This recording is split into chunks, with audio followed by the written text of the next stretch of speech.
செய்கைகள். இன்றைய சுத்திகரிப்பு செய்கைகள். சங்கீதம் 33:15. அவர்கள் செய்கைகளை எல்லாம் கவனித்திருக்கிறார்.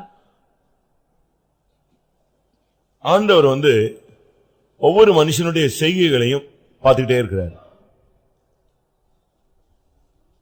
ஆண்டவர் ஒவ்வொருத்தரும் அவன் என்ன செஞ்சிட்டு இருக்கான் அவர் அதை பார்க்கிறார்.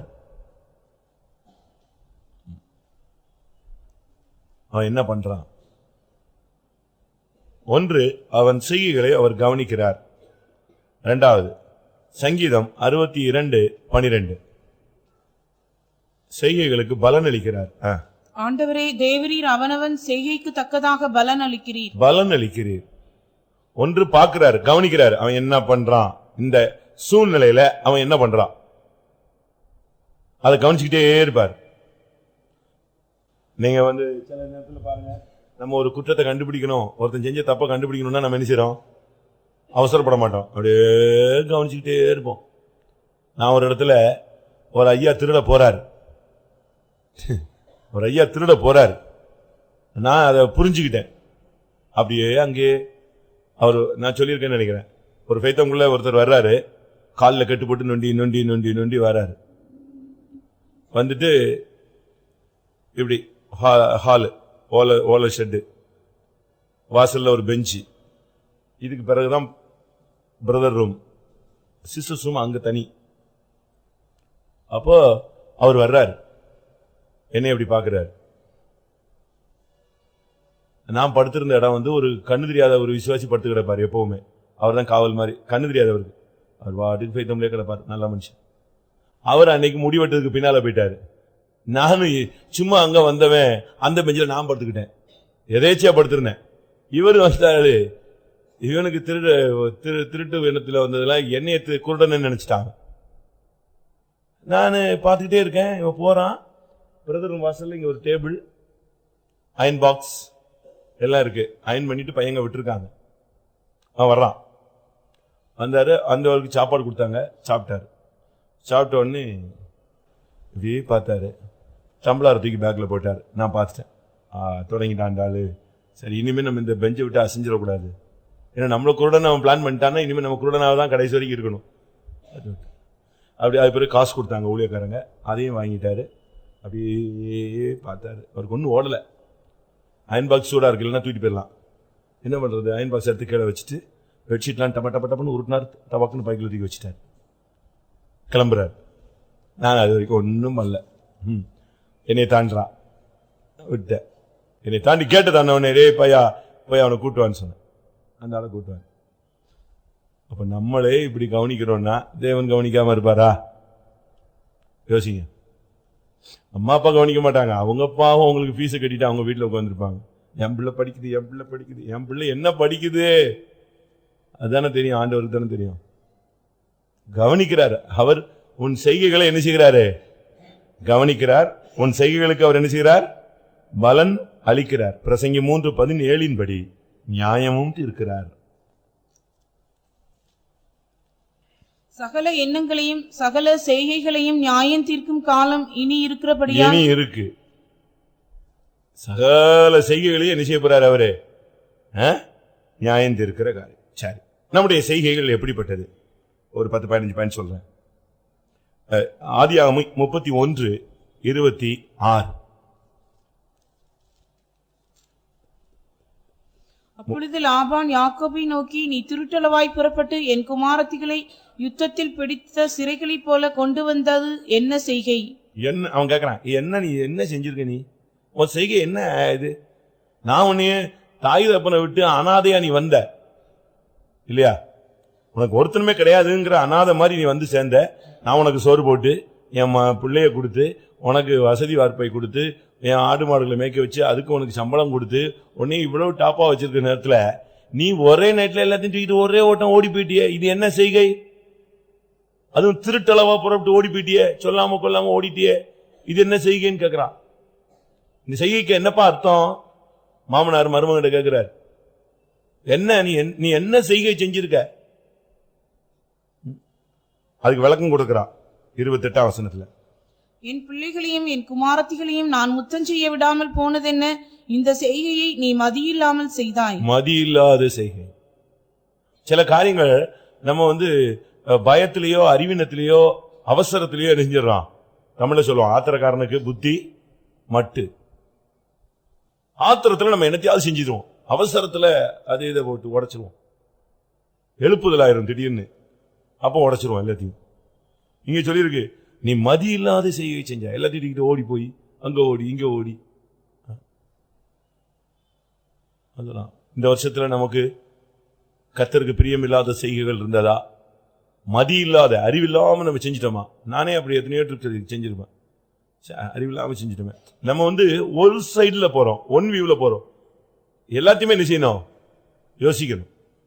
மதி இல்லாமல் இந்த வருஷத்தில் நம்முடைய செய்கைகள் இருந்ததா? யாத்திராகமம் 23:24 சொல்றார், புறஜாதியின் செய்கை உனக்கு இருக்கக்கூடாது. நீ அவர்களுடைய தேவர்களை பணிந்து கொள்ளாமலும் சேவியாமலும் அவர்கள் செய்கைகளின்படி செய்யாமலும்.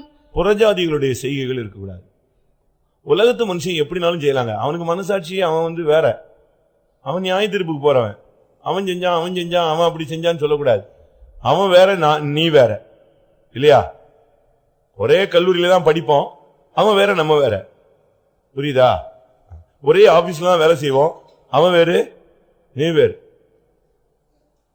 புறஜாதிக்கும் உனக்கு வித்தியாசம் இருக்கு. அவங்க அப்படி செஞ்சாங்க அப்படின்னு சொல்லிட்டு நான் செய்ய முடியாது. அப்படி செய்யறதுக்கு நமக்கு உரிமை கிடையாது. அதனால தான் பவுல் சொல்றாரு, எல்லாத்தையும் செய்ய அனுபவிக்க நமக்கு அதிகாரம் இருக்கு, ஆனா அது என்ன நமக்கு தகுதியாய் இராது.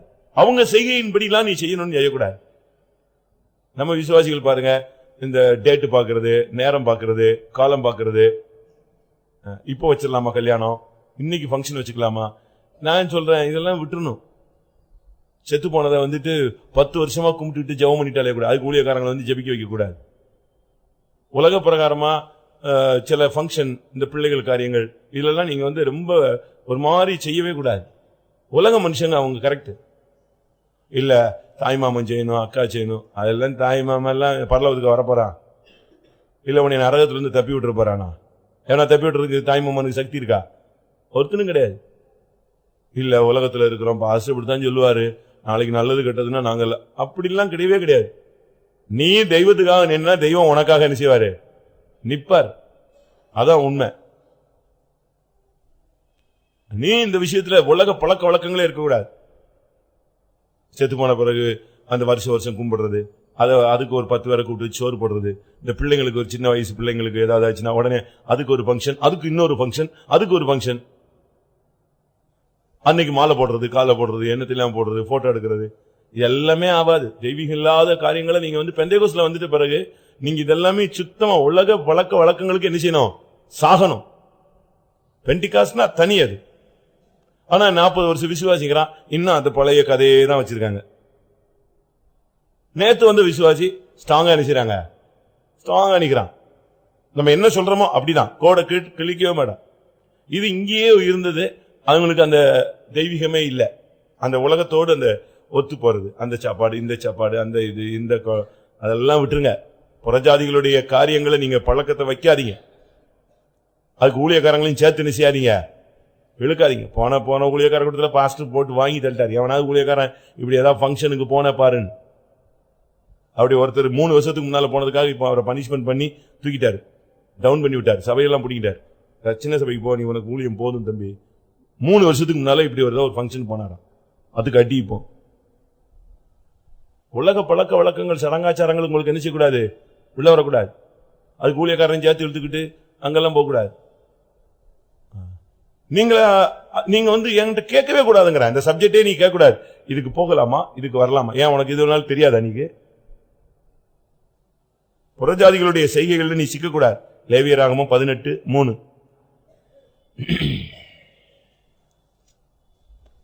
நீங்கள் குடியிருந்த எகிப்து தேசத்தாருடைய செய்கையின்படி செய்யாமலும் நான் உங்களை அழைத்து போகிற கானான் தேசத்தாருடைய செய்கையின்படி செய்யாமலும். பாருங்க, நீ எகிப்துல குடியிருந்த அந்த செய்கையும் உனக்கு வந்துடக்கூடாது. நீ உன்னை கானான்ல போய் குடியிருக்க வைக்க போகிற அந்த கானானுடைய செய்கையை என்ன செய்யக்கூடாது? வந்துடக்கூடாது. நான் என்ன சொல்றேனோ அதன்படிதான் நீ செய்யணும். எப்படி இருக்கும்? மோசே பாருங்க, மோசே லைஃப்ல உள்ள தவறுக்கு இன்னொரு காரணம், அவன் பார்வோனுடைய அரண்மனையில போய் எகிப்தின் செய்கைகளில் வல்லவன் ஆயிட்டான். தெரியுமா? அப்போஸ்தலர் எகிப்தில போய் இவன் அரண்மனையில விட்ட உடனே சும்மா ஒரே ராஜபோகத்துல கொஞ்ச நாள் வாழ்ந்து ஒரே எகிப்தின் செய்கை கர்த்தர் பார்த்தார். இவனை இதை வச்சுக்கிட்டு இருந்தா இவன் இதை எங்க கொண்டு வந்துருவான்? ஊழியத்துக்கு கொண்டு வந்துருவான். இதை மறக்கிற வரைக்கும் 40 வருஷம் அவனை வெளியே போடு, ட்ரைனிங் கொடுங்க. வாசிங்க 7:22. மோசே எகிப்தியருடைய சகல சாஸ்திரங்களிலும் கற்பிக்கப்பட்டு வாக்கிலும் செய்கையிலும் வல்லவனானான். எல்லா சாஸ்திரமும் தெரியும். கிழக்கு என்ன சாஸ்திரம், மேற்கு என்ன சாஸ்திரம், வான சாஸ்திரம் தெரியும், ராசிகள் தெரியும். உனக்கும் தான் தெரியும், எனக்கு தான் தெரியும். ஜாதகம் தெரியும். விசுவாசி ஜாதகம் பாக்குறியா? நியூமராலஜி பாக்குறியா? நம்பர் எண்கணித ஜோதிடம் பாக்குறீங்களா? இதெல்லாம் விசுவாசிக்கு ஆவாது. அங்க அழகா சொல்றார், அவன் எகிப்தின் சாஸ்திரங்களில் கற்பிக்கப்பட்டான். கர்த்தர் பார்த்தார், இவன் இந்த சாஸ்திரம் இருக்கிற வரைக்கும் இவன் ஊழியத்துக்கு வந்தா கூட எதை செஞ்சு விடுவான்? ஊழியத்துக்கு வந்த பிறகும் இதைத்தான் செய்வான். அதனால இவனை இதை மறக்கிற வரைக்கும் ஆடு மேய்க்க வையினார். அவன் சாஸ்திரமே மறந்து போயிடுச்சு. அவனை ஒரு கொம்பு பிடிச்சிட்டு வந்து நின்று பார்வன்ட்டு பேசினார். இந்த கோலை வச்சே உன்னை நடத்திட்டு போவேன்னு சொன்னார். கடைசி வரைக்கும் அந்த கோலை பிடிச்சிக்கிட்டே தான் எங்க போனா? செங்கடலையும் கடந்து போக வேண்டிய இடத்துக்கு பறி போனான். சாஸ்திரமே சாவாது. அதுக்கு ஊழியக்காரங்களையும் கூப்பிட்டுக்கிட்டு வெள்ளிக்கிழமை வைக்கலாமா, சனிக்கிழமை வைக்கலாமா, கொஞ்சம் டேட்டை மாத்துங்களேன், எனக்கு கொஞ்சம் பிஸியா இருக்கு. எது முகூர்த்தம் வரணுமா? முகூர்த்த டேட் வர்றதுக்காக மாத்துறதா? அதனால பாஸ்டர் சொல்லிட்டாரு, என் டைரியில எந்த நாள் ஃப்ரீயோ அதான்டா உனக்கு முகூர்த்தம். அவர் சொல்றார், என் டைரியில இப்போ ஒருத்த கல்யாணத்துக்குன்னு வரான், இந்த டேட்டுக்குள்ள வேணும் அப்படின்னா என் டைரியில என்னைக்கு ஃப்ரீயோ அன்னைக்கு தான் அது என்னது நம்முடைய முகூர்த்த நாள். மற்றபடி நீ கேட்கிற மாதிரிலாம் நினைச்ச முடியாது, வைக்க முடியாது. நமக்கு இந்த மார்க்கத்தில் வந்துட்ட பிறகு நீங்க உலக பழக்க வழக்கங்கள், இவ்வுலக வழிபாடுகளுக்கு நீங்க மறித்தவர்களாய் மாறணும். எகிப்தினுடைய பழக்கம் இருக்கக்கூடாது, கானானுடைய பழக்கம் இருக்கக்கூடாது. நீ தேவனுடைய பழக்கத்துல தான் நிச்சயம் இருக்கணும். அதனாலதான் இவன் போய் சொன்னா, ஆமான் போய் சொல்றான் ராஜாட்ட, நம்ம தேசத்துல ஒரு கூட்டம் இருக்காங்க ராஜாவே, இவங்க பழக்க வழக்கங்கள் ரொம்ப விகற்பமா இருக்கு, நம்மோட ஒத்தே போக மாட்டேங்குன்னு சொன்னான். அதனால இவனை கொன்றலாங்கிறான். எப்படி இருக்கும்? வாசிங்க எஸ்தரின் புஸ்தகம் 3:8. அப்பொழுது ஆமான் அகாஸ்வேரு ராஜாவை நோக்கி, உம்முடைய ராஜ்யத்தின் சகல நாடுகளிலும் உள்ள ஜனங்களுக்குள்ளே ஒருவித ஜனங்கள் சிதறுண்டு பரம்பியிருக்கிறார்கள். அவர்களுடைய வழக்கங்கள் சகல ஜனங்களுடைய வழக்கங்களுக்கும் விகற்பமாயிருக்கிறது. அவர்கள் ராஜாவின் சட்டங்களை கை கொள்ளுகிறதில்லை. ஆகையால் அவர்களை இப்படி விட்டிருக்கிறது ராஜாவுக்கு நியாயம் அல்ல. அவனுக்கு ராஜா வேற ராஜா இல்லையா? ஆண்டவர் எல்லாம் அவனுக்கு ராஜா. அவன் தனியா தான் இருப்பான். அவன் ஜாதிகளோடு கலவாமல் எப்படிதான் இருப்பான்? தனித்துதான் வாசம் பண்ணுவான். அதான் முக்கியம். நம்முடைய செய்கைகள் உலகத்தின் ஒத்து போகக்கூடாது. 1 ராஜாக்கள் 16:7. உன்னுடைய செய்கை கர்த்தர் கோபப்பட வைக்க கூடாது. பாஷா தன் கைகளின் செய்கையால் கர்த்தருக்கு கோபம் உண்டாக்கி, அது செய்யவே கூடாது. நம்முடைய செய்கைகளை ஆண்டவர் கோபப்பட்டு அடிக்கிற மாதிரி ஆண்டவரை டென்ஷன் பண்ணி பிரமாணத்தை ஒதுக்கி தூக்கி எரிஞ்சிட்டுலாம் நீ போக கூடாது. அந்த பழக்கம் நம்ம நினைச்ச கூடாது. பிரமாணத்தை கரெக்டா நிக்கணும். நீங்க ஓட்டப்பந்தயம் ஓடுறாங்க, இவன் மல்யுத்தம் பண்றாங்க, சட்டத்தின்படி ஒருவன் மல்யுத்தம் பண்ணாவிட்டால் அவன் முடிசூட்ட படா. அங்க நடுவர் நிப்பான் பாருங்க, நடுவர். நீங்க இந்த குத்துச்சண்டை எல்லாம் பாத்திருக்கீங்களா? இந்த மல்யுத்தம் எல்லாம் பாத்திருக்கீங்களா? டிவில தான் பாத்துட்டு தானே இருக்கீங்க டெய்லி. அதுல ஒருத்தனை தூக்கி கீழே போட்டுருவாங்க. போட்டான்னு வச்சுக்கோங்களேன், அவன் கீழே அடிபட்டு கிடக்குறான். இவன் இந்த நடுவர் போய் கிட்ட போய் நின்று 1 அவன் எழும்புற அந்த டைம் கொடுத்து என்ன செய்வான்? அதுவும் மாத்திரம் இல்ல, அவனும் படுத்துக்குவான். பாத்துருக்கீங்களா? நீங்க அதெல்லாம் பார்க்க மாட்டீங்க. இவன் படுத்துக்கிட்டே சொல்லிட்டே இருப்பான். அதுக்குள்ள அவன் செத்து போற மாதிரி இருக்கிறவன் ஜாயின்னு எந்திரிச்சு நிப்பான் பாருங்க. ஏன்னா அவனுக்கு போட்டி தோத்துருவோமோன்னு. நமக்கு நம்முடைய கிரியைகள்ல நாம் ஆண்டவரை கோபம் மூட்டிட்டு நம்ம இஷ்டத்துக்குலாம் போக முடியாது. நீ என்ன பண்றன்னு கர்த்தர் பார்த்துக்கிட்டே இருப்பார். அதுக்கு ஒரு பிரமாணம் இருக்கு. அந்த பிரமாணத்துக்குள்ள நீ கரெக்டா ஓடணும். ட்ராக் மாதிரி ஓடக்கூடாது. இஸ்ரவேலே, நீ தாறுமாறாய் ஓடுகிற பெண் ஒட்டகம். ஆண்டவர் சொல்றாரு, தாறுமாறா ஓடுற பெண் ஒட்டகம். அதுக்கு ஒட்டகத்துக்கு ஒரு ஸ்டெடியா ஓட தெரியாது. அது வாட்டுக்கு ஓடும். ஓட விட்டா அது வாட்டுக்கு ஓடும். ஏய் நேர போ, திரும்பு, அது போயிட்டே இருக்கும். வாசிங்க ஓசியாவா? எரேமியா 2:23. தாறுமாறாய் ஓடுகிற வேகமான பெண்ணொட்டகம் நீ. தாறுமாறாய் ஓடுது, கண்ட்ரோலே கிடைக்காது. இது வாட்டுக்கு கிழக்கு மேற்கு ஓடுறது, இஷ்டத்துக்கு ஓட முடியுமா?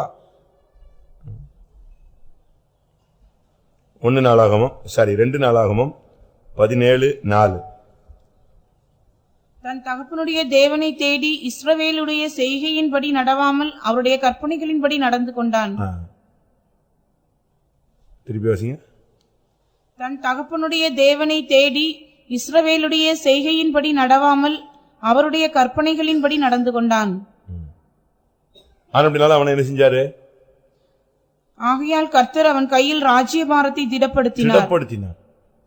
உன் செய்கை கரெக்டா இருந்துச்சுன்னா கர்த்தர் உன்னை திடப்படுத்திட்டே வருவார். உன் செய்கை தாறுமாறாயிடுச்சுன்னா ஆண்டவர் உன்னை ஒண்ணுமே பண்ண முடியாது. நாம் இந்த விஷயத்துல ரொம்ப கவனமா இருக்கணும்.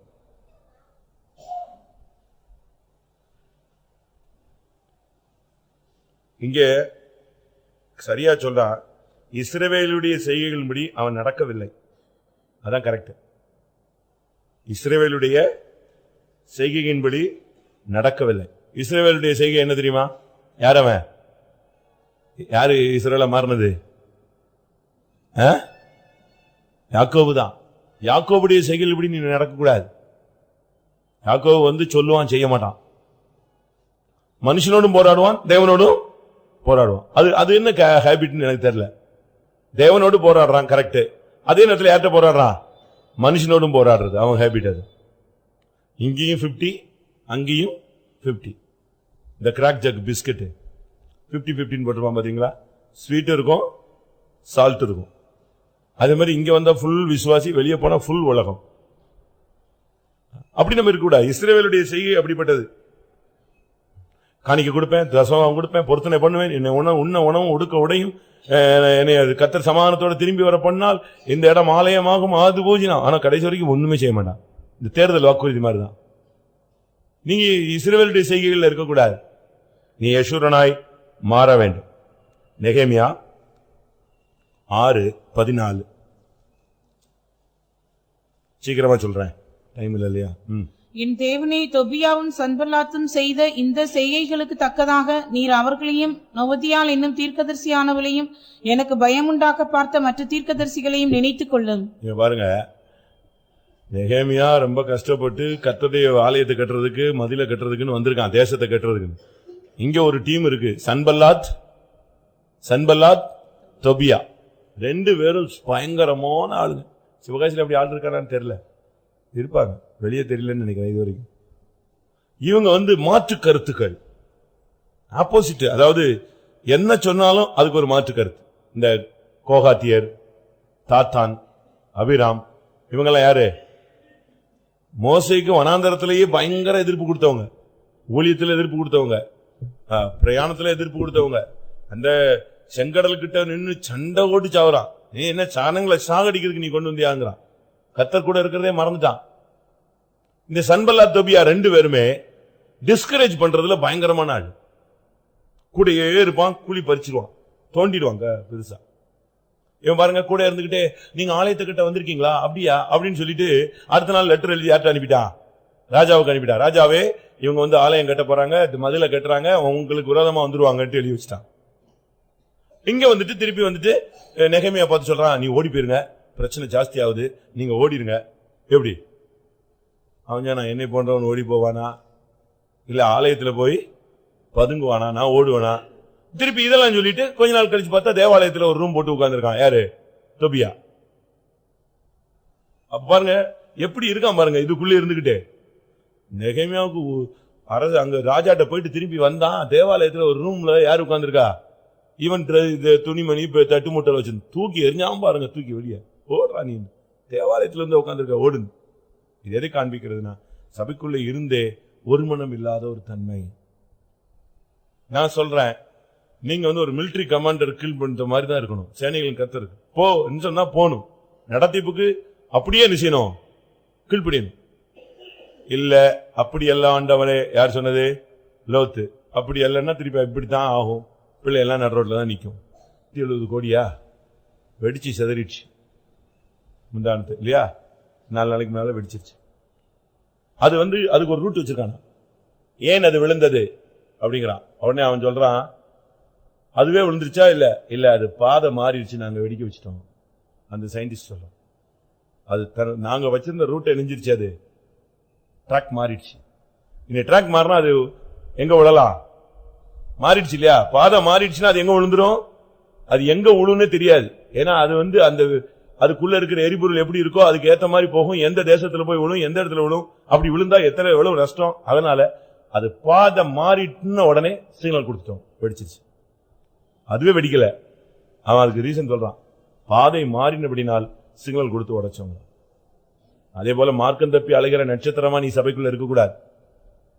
யூதால வாசிங்க, இவங்கெல்லாம் நட்சத்திரங்கள் தான், சபைக்கு பிரயோஜனமானவர்கள் தான். ஆனா மார்க்கம் தப்புறாங்க இவங்க.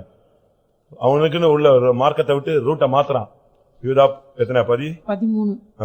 மார்க்கம் தப்பி அலைகிற நட்சத்திரங்களுமா இருக்கிறார்கள். மார்க்கம் தப்பி அலையாத நீ நட்சத்திரம் தான், சபைக்கு பிரயோஜனமான ஆள். கர்த்தர் அழைச்சார், ஞானசானம் கொடுத்தார், பரிசுத்த ஆவி கொடுத்தார், சபையில விசுவாசி ஊழியக்காரனா கொண்டு வந்திருக்கிறார், ரைட். ஆனா நீ ட்ராக் மாறினா அவரே சிக்னல் கொடுத்து உடைச்சிருவார். நான் அதை படிச்சு பார்த்தேன். 270 கோடியை ஒரு செகண்ட்ல அது வேற ட்ராக் மாறிடுச்சுன்னு உடனே நெஞ்சிட்டான். அவன் என்ன சொல்றான், ட்ராக் மாறிடுச்சு, இனிமே அது எங்களுக்கு என்ன செய்யாது, யூஸ் ஆகாது. அது ஏதோ ஒரு பர்பஸ்ல அனுப்பணும், அந்த பர்பஸ் போயிடுச்சு. ட்ராக் அப்படி லைட்டா முடிஞ்சிச்சு, உடைச்சிட்டான். 270 கோடியை ஒரு செகண்ட்ல உடைச்சு அப்படியே கடல்ல நொறுங்கி விழ வச்சுட்டான். யோசிச்சு பாருங்க. பாதை மாறக்கூடாது. நெகேமியா பயங்கரமா டென்ஷன் ஆனா, ஏன்னா அந்த சன்பல்லாத் தொபியா அவனை ஊழியம் செய்யவே விடல, மைண்ட குழப்பிக்கிட்டே இருந்தான். இப்ப நான் கூட பாருங்க, நம்ம ஒண்ணு செய்வோம், இது எதுக்கு அப்படிமா, இது என்னதுக்கு? அந்த ஒரு ஸ்திரீ இயேசுவின் பாதத்துல 300 வெள்ளிக்காசு பெறக்கூடிய அந்த பரிமள தைலத்தை, நலத தைலத்தை நெஞ்சிட்டா, உடைச்சி ஊத்திட்டா. இவன் வந்துட்டான், யாரு? யூதாஸ் வந்துட்டான். ஐயோ என்ன என்ன என்ன ஏன்ட்டு சொல்லாம ஏமா உடைச்ச? ஏன் நான் இங்க இருக்கேன்ல, எதுக்கு உடைச்ச? ஐயோ உடைச்சிட்டியா, போச்சு, 300 காசு வேஸ்டா போச்சு. இது அப்படியே என்ன செஞ்சிருக்கலாம், ஏழைகளுக்கு கொடுத்துருக்கலாம். நம்ம ஆளுங்களும் அப்படித்தான் ஒரு சிலர் சொல்லுவாங்க, இது இவ்வளவு காசு செலவழிக்கணுமா, இது இவ்வளவு காசு செலவழிக்கணுமா, இதுக்கு இப்படி பண்ணணுமா, அதுக்கு அப்படி பண்ணணுமா, அதை அப்படி செஞ்சிருக்கலாமே. ஏன் நீ செய்ய, உன்னை எவன் செய்ய வேண்டாம்னா செய்ய, உனக்கு சக்தி இருந்தா என்ன செய்ய. நீங்க ஏன் மாற்று கருத்து பேசுற? வீட்டுல கூட போய் நீங்க என்ன செய்யக்கூடாது, பேசக்கூடாது. வாசிங்க சங்கீதத்துல, மோசைக்கு நேரடியா பேசாதவங்க எல்லாம் வீட்டுல போய் முறுமுறுத்தாங்களாம். இது எப்படி பண்றாரு, இப்படி பண்றாரு, இது இவ்வளவு வேணுமா, அது அப்படி வேணுமா, 6 ஏக்கர் வேணுமா, 1.5 ஏக்கர் போகாதாதா, ஒரு மாட்டுக்குட்டையை வாங்கினால் போதாதா, 6 ஏக்கர் வாங்க வேண்டுமா? அப்படியா? மாட்டுக்குட்டை வாங்கினாதான் தாண்டிதான் பெருசாயிடுச்சு இல்ல சபை. 106:25. கர்த்தருடைய சத்தத்திற்கு செவி கொடாமல் தங்கள் கூடாரங்களில் முறுமுறுத்தார்கள். இங்க அமைதியா உட்காந்துக்கிறது. சோத்திரம் சோத்திரம். பாஸ்டர் வாங்கிட்டீங்களா பாஸ்டர் இடம்? வெளில வீட்டுக்கு போயிட்டு என்னத்துக்கு போட்டு இதே போட்டு மல்லு கட்டிட்டு இருக்காரு. உனக்கு உன் பிசினஸ் மல்லு கட்டுற, நான் ஊழியத்தை மல்லு கட்டுறேன், அவ்வளவுதான். அதனால நம்ம மாற்று கருத்துக்கள் எல்லாம் பேசவே கூடாது. இந்த சன்பல்லாத் தொபியா வேலை சபையில ஒரு ஆள் பண்ணக்கூடாது. சபைக்கு விரோதமா, ஊழியத்துக்கு விரோதமாய், ஊழியங்கள் ஏதாவது நம்ம முன்னேற்றங்கள் செய்யும் பொழுது என்ன செய்யக்கூடாது, குறுக்க மாற்று கருத்து நீ சொல்லக்கூடாது. சோத்திரம் சோத்திரம் சோத்திரம். நலமானதையும் பேசாமல் எப்படி இருந்தேன், நலமானதையும் பேசாமல் ஊமையா இருந்தேன், ஊமையா இருந்தேன், ஊமையா இருந்தேன், ஊமையா இருந்தேன், ஊமையாவே சோத்திர சோத்திர சோத்திரன்னு கிருபை வாங்கிட்டு ஓடி போயிடணும். இங்க சன்பல்லாத் தொபியா அவங்க செய்கைகள் கடைசியில் நியாயம் தீர்க்கப்பட்டார்கள். சங்கீதம் 9:16. 9ஆம் சங்கீதம் 16ஆம். துன்மார்க்கன் தன் கைகளின் செய்கையிலே சிக்கிக் கொண்டான். துன்மார்க்கன், அவனுக்கு துன்மார்க்கனுடைய செய்கை இருக்கக்கூடாது. சரி, துன்மார்க்கன் சொன்னா உலகத்து துன்மார்க்கனை விட்டுருவோம், ஆவிக்குரிய துன்மார்க்கலை பார்க்கலாம். ஆவிக்குரிய துன்மார்க்கனுக்கு என்ன நடக்கு தெரியுமா? துன்மார்க்கனுக்கு தக்கதான துர்க்கிரியர்களுக்கு தக்க தண்டனை நடவாதபடினால் அவருடைய இருதயம் என்ன செய்யுது, என்ன தப்புனாலும் ஒண்ணு அடி இல்ல, அது இறக்கத்துல ஓடுது, அது இவனுக்கு தெரியாம திருப்பி திருப்பி பாவம் செய்யறான். சங்கீதம் 50 கர்த்தர் துன்மார்க்கனை பார்த்து சொல்றார், ஏன் வசனத்தை நீ ஏன் சொல்ற, ஏன் வசனத்தை பத்தி பேசுறதுக்கு உனக்கு என்ன அருகதை இருக்கு? வசனத்தை தான் முதுகு பின்னால தூக்கி போட்டிய, திருப்பியா அதை பேசுற? திருடனோடு ஒருமிச்சு போற, விபச்சாரக்காரனோடு சுத்துற, திருப்பியா என் வசனத்தை பேசுற? யார் சொல்றா? கர்த்தர் சபையில உள்ள துன்மார்க்களை பார்த்து சொல்ற. ஆனா துன்மார்க்கெல்லாம் நம்ம இருந்தான்னா ஒரு நாள் கொண்டு நிறுத்திடுவார். சங்கீதம் 101:3. 101ஆம் சங்கீதம் 3. வழி விலகுகிறவர்களின் செய்கையை வெறுக்கிறேன், அது என்னை பற்றாது. வழி விலக கூடாது. அதான் சொன்ன மார்க்கம் தப்புறது. சரி, அடுத்த சப்ஜெக்ட் போலாம். ஏசாயா 65:8. ஏசாயா 65:8 பாருங்க. கர்த்தர் சொல்லுகிறது என்னவென்றால், ஒரு திராட்சைக்குலையில் ரசம் காணப்படும் பொழுது அதை அழிக்காதே, அதிலே ஆசீர்வாதம் உண்டென்று சொல்லுகிறபடி நான் என் ஊழியக்காரரின் நிமித்தம் அனைத்தையும் அழிக்காதபடி செய்வேன். நான் அவர்கள் முந்தின செய்கையின் பலனை அவர்கள் மடியிலே அளப்பேன் என்று கர்த்தர். 7ஆம் வசனம் தப்பா சொல்லிட்டேனா? 7ஆம் வசனம். முந்தின செய்கைகளின் பலனை அவர்கள் மடியில் அளப்பேன். அந்த முந்தின செய்கை என்ன? 5ஆம் வசனம். நீ உன்மட்டில் இரு, என் சமீபத்தில் வராதே, உன்னை பார்க்கிலும் நான் பரிசுத்தன் என்று சொல்லுகிறார்கள். எப்படி? யாராவது போய் ஏதாவது சொல்ல, நீ சும்மா இரு, உன்னையோட நான் சரியாதான் இருக்கேன். இது யாருடைய வேலை? பரிசேயனுடைய வார்த்தை. அவன் சொல்றான், உன் மட்டில் இரு, என் சமீபத்தில் வராத. நீ அங்கே இரு, என்கிட்ட வந்து சும்மா சும்மா பேசாத. சொல்றான், என்கிட்டே வராத, நான் உன்னை விட எப்படிதான் இருக்கேன்? பரிசுத்தன். அப்படி சொன்னீங்கன்னா கர்த்தர் எப்படி அவன் செய்கையை எப்படி அங்கீகரிப்பாரு? அடுத்து ஆமோஸ் 8ஆம் அதிகாரம் 6-7 வசனங்கள்ல, எப்பண்டா சண்டே சர்வீஸ் முடியும்னு உட்கார்ந்துருப்பானா. ஓய்வு நாள் எப்பொழுது முடியும்? சீக்கிரம் முடியாதா? சீக்கிரம் பிசினஸ் தொடங்கணும். ஏன்னா கடைக்காரனுக்கு அவ்வளவு வரைக்கும் ஸ்பீடு. ஆச்சுங்க. நாங்கள் அவசம் விற்கத்தக்கதாக மாத பிறப்பும் நாங்கள் தானியத்தின் பண்டசாலைகளை திறக்கத்தக்கதாக ஓய்வு நாளும் எப்போது முடியும் என்று சொல்லுகிறவர்களே, இதை கேளுங்கள். நீ உட்கார்ந்துட்டு 11:45 எப்பொழுது 12 மணி ஆகும்னு வாய்ச்சா பார்த்து கொண்டு சண்டே சர்வீஸில் உட்கார்ந்து இருக்கிறவனே, அப்படித்தானே? அதெல்லாம் கரெக்ட் தானே? ஓய்வு நாள், அவனுக்கு ஓய்வு நாள் வந்து இந்த சண்டே ஃபுல்லா கிடையாது. அவனுக்கு எப்பதான் 12 தான். 12 மணி அடிச்சுட்டா சாட்சாபுரங்காரனுக்கு 10 மணி, சிவகாசிக்காரருக்கு 12 மணி. 10 மணி முடிஞ்சிட்டு அங்க 10 மணிக்கு முடிஞ்சிச்சுன்னா அவங்களுக்கு என்னது? எது முடிஞ்சிருச்சு? சண்டே சர்வீஸ் தான் முடிஞ்சிருக்கு. எது முடியல? ஓய்வு நாள் முடியல. ஆனா இங்க நமக்கு 12 மணிக்கு சர்வீஸ் தான் முடியுது. ஆனா இவங்க நினைச்சாங்க 12 மணி இன்னைக்கு நம்ம கோயிலுக்கு போயாச்சு, ஆத்துமா நிம்மதி. அடுத்த ஸ்டெப் வாசிங்க திரும்ப அந்த வசனம். தவசம் விக்கிறவன், தின்பண்டம் விக்கிறவன், மீன் விக்கிறவன் எல்லாரும் என்ன யோசிச்சானா, எப்பொழுது ஓய்வு நாள் முடியும்? எப்பொழுது ஓய்வு நாள் முடியும்? நாங்கள் தவசம் விற்கத்தக்கதாக மாத பிறப்பும் நாங்கள் தானியத்தின் பண்டசாலைகளை திறக்கத்தக்கதாக ஓய்வு நாளும் எப்போது முடியும் என்று சொல்லுகிறவர்களே, இதை கேளுங்கள். அவர்கள் செய்கைகளை எல்லாம் நான் ஒருபோதும் மறப்பதில்லை. மறக்கவே மாட்டேன். நீ எத்தனை சண்டே சர்வீஸை ஏமாத்திட்டு நீ டீல் விட்ட, சண்டே சர்வீஸ் முடிச்ச உடனே ஓய்வு நாளை நீ விட்டுட்டு ஓடினதெல்லாம் கர்த்தர் மறக்கவே மாட்டார். எகேமியா 13 ஓய்வு. அங்க ஓய்வு நாள் எப்படின்னா, ஓய்வு நாள்லயே வாசல்ல வந்து உட்கார்ந்து இருப்பாங்களாம். எங்க தேவாலயத்தில் அந்த எருசலேமின் வாசல்கள்ல வந்து வெயிட் பண்ணிட்டு இருந்தாங்க, அவங்கள உள்ள விடாம இருக்கிறதுக்கா. 13-19. ஆகையால் ஓய்வு நாளுக்கு முன்னே எருசலேமின் பட்டண வாசலில் மாலை மயங்கும் போது கதவுகளை பூட்டவும், ஓய்வு நாள் முடியும் மட்டும் அவைகளை திறவாதிருக்கவும் வேண்டும் என்று கட்டளையிட்டு, ஓய்வு நாளிலே ஒரு சுமையும் உள்ளே வராதபடிக்கு வாசலண்டையிலே என் வேலைக்காரரில் சிலரை நிறுத்தினேன். அதனால் வர்த்தகரும் சகலவித சரக்குகளை விற்கிறவர்களும் 2 தரம் எருசலேமுக்கு புறம்பே ராத்தங்கினார்கள். அப்பொழுது நான் அவர்களை திடசாட்சியாய் கடிந்து கொண்டு, நீங்கள் அலங்கத்தண்டையிலே ராத்தங்குகிறது என்ன? நீங்கள் மறுபடியும் இப்படி செய்தால் உங்கள் மேல் கை போடுவேன் என்று அவர்களோட சொன்னேன். அது முதல் அவர்கள். நெகேமியா வந்து பயங்கர டஃப்பான ஆளு. அடிச்சு முடி கிடிலாம் பிச்சிருவான். டென்ஷன் ஆயிடுச்சுன்னா அவனுக்கு வந்து வைராக்கியம் ஜாஸ்தியான ஆள். 24ஆம் வசனத்துல 25ஆம் வசனத்துல நான் அவர்களை கடிந்து கொண்டு சாபத்தை கூறி சிலரை அடித்து சிலரை மயிரை பித்து ஓடுறான்னு சொல்லிட்டான். என்ன டென்ஷன் ஆயிட்டான் பாரு.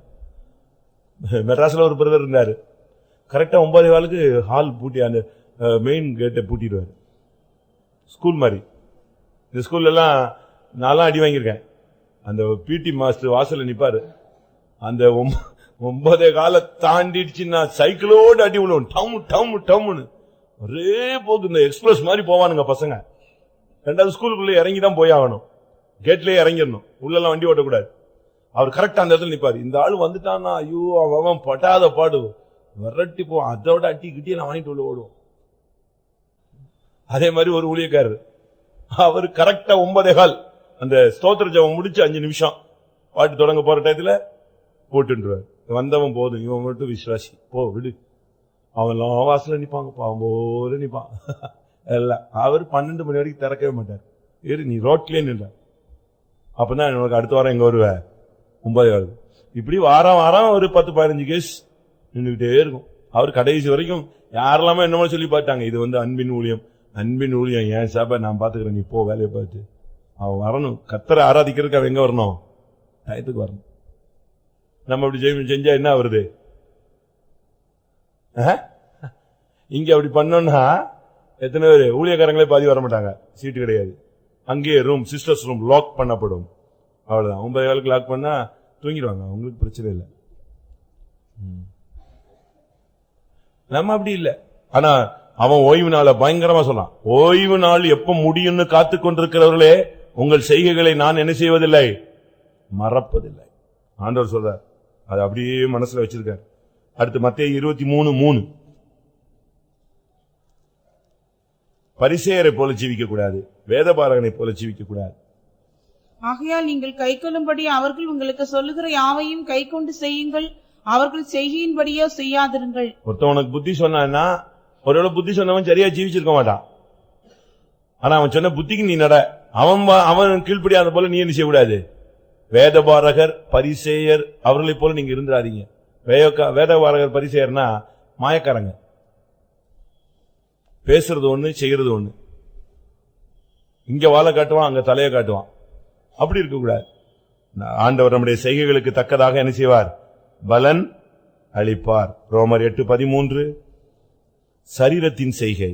சரீரத்துக்கு சிலதெல்லாம் உட்கார முடியாது, சிலருக்கு நிக்க முடியாது, சிலருக்கு முழங்க. வாசிங்க. ஆவியினாலே சரீரத்தின் செய்கைகளை அழித்தால் பிழைப்பீர்கள்.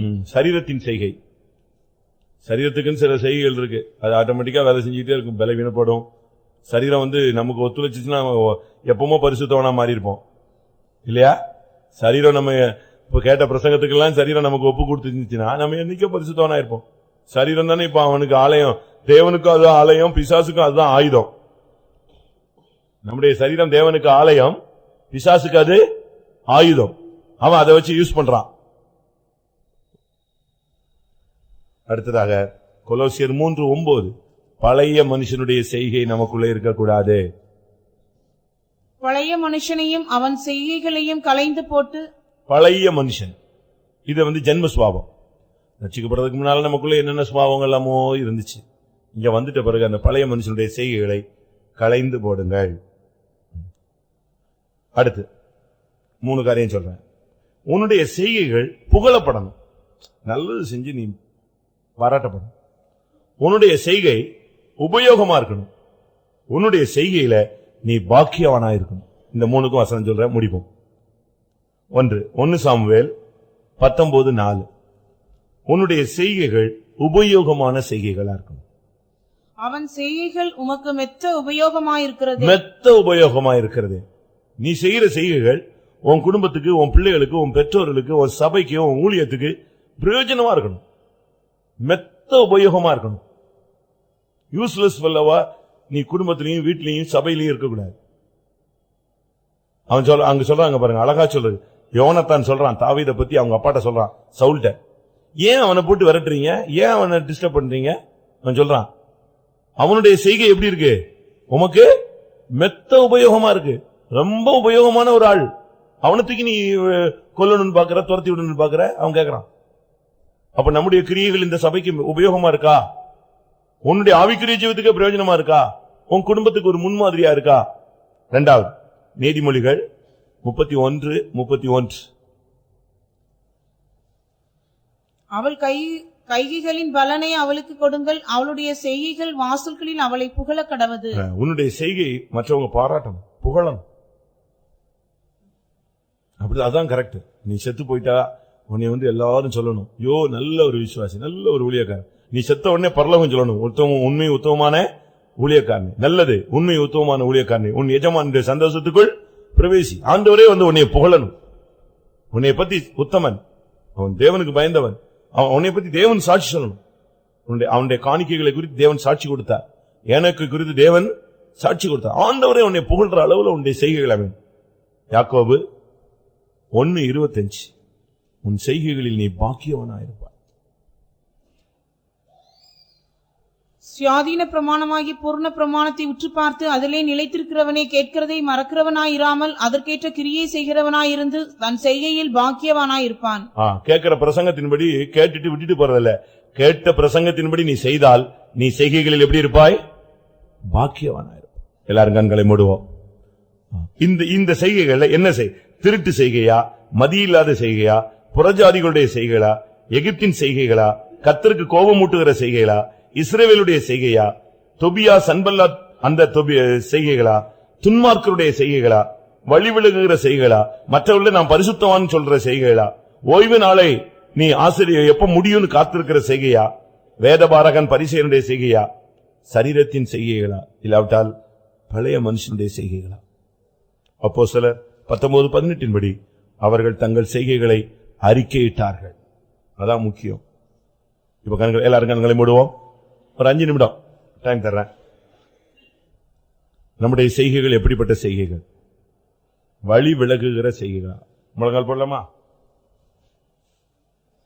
முடிய போகுது. ஒரு 15 நிமிஷம், கரெக்டா 12 க்ளோஸ். ஆனா அதுக்கு முன்னால நம்முடைய செய்கைகளை உணர வேண்டும். நம்முடைய செய்கைகளை அப்போஸ்தலரை பற்றி சொல்லப்பட்டது போல எழும்பி அறிக்கையிட வேண்டும். நம்முடைய செய்கைகள் விலகி கர்த்தர் நம்மை ஆட்கொண்டு பாக்கியவான்களாய் மாற்றக்கூடிய ஒரு அபிஷேகத்தை நாம் பெற்றுக்கொள்ள வேண்டும்.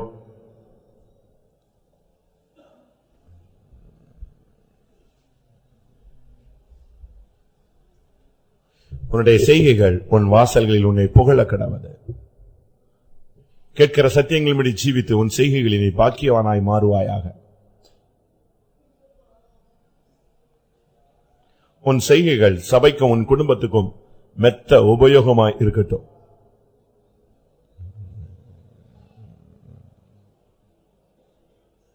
உன் செய்கைகளில் கர்த்தர் கோபப்படக்கூடாது.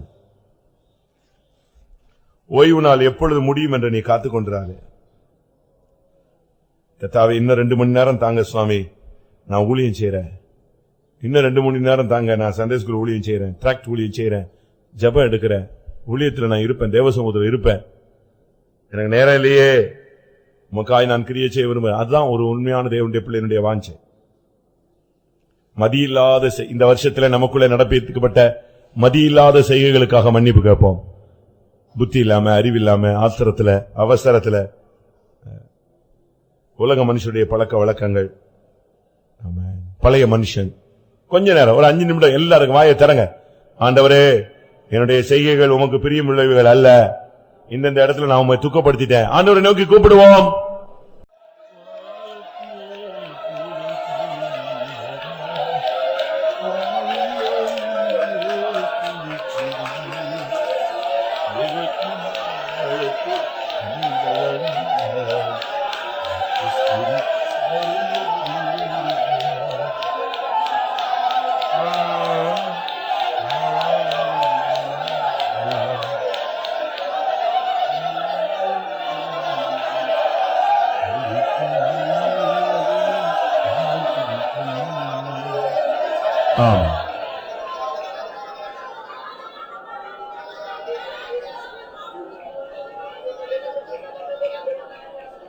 ஆமென்.